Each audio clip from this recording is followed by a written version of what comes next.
கடன் தொகையை முழுமையாக செலுத்தினால் வா வாத்தியார் திரைப்படத்தை பொங்கலுக்கு ரிலீஸ் செய்து கொள்ளலாம் என்று தெரிவிக்கப்பட்டிருக்கிறது. அண்மை செய்தியாக பார்க்கிறோம். கூடுதல் விவரங்களோடு செய்தியாளர் மதன் இணைகிறார். மதன், விவரங்கள்.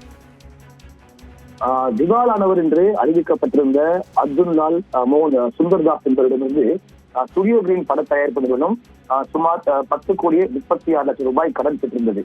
இந்த கடனை திரும்ப செலுத்தாதை அடுத்து சென்னை உயர்நீதிமன்றத்தில் சொற்றாட்சி தரப்பில் ஒரு வழக்கும் தொடரப்பட்டது. இந்த ஒரு வழக்கை விசாரித்த சென்னை உயர்நீதிமன்றம் கடந்த முறை, அதாவது இந்த பணத்தை திரும்ப செலுத்தும் வரைக்கும், அதாவது தற்போது வட்டியுடன் சேர்த்து 21 கோடியே சுமார் 21 கோடியே 79 லட்சம் ரூபாய் அளிக்கிற வரைக்கும் தற்போது உள்ளது. எனவே இந்த ஒரு பணத்தை திரும்ப செலுத்தும் வரைக்கும் வா வாத்தியார் திரைப்படத்தை வெளியிடக்கூடாது என்று ஏற்கனவே ஒரு தடை உத்தரவு பிறப்பிக்கப்பட்டது.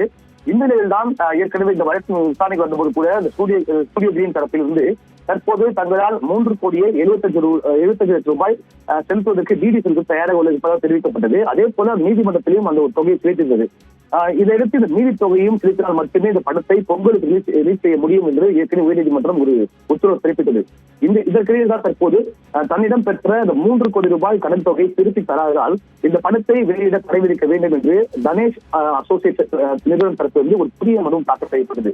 இன்று இந்த மனு நீதிபதி செந்தில்குமார் ராமமூர்த்தி முன்பு விசாரணைக்கு வந்தபோது இந்த கோரிக்கைக்கு ஏற்ற போல தடை விதிக்க மறுத்து இந்த மனுவுக்கு பதிலளிக்க வேண்டும் என்று ஞானவேல் ராஜாவுக்கு தற்போது உத்தரவு பிறப்பிக்கப்பட்டு இந்த வழக்கின் விசாரணை தள்ளி வைக்கப்பட்டுள்ளது. நன்றி மதன், விவரங்களுக்கு.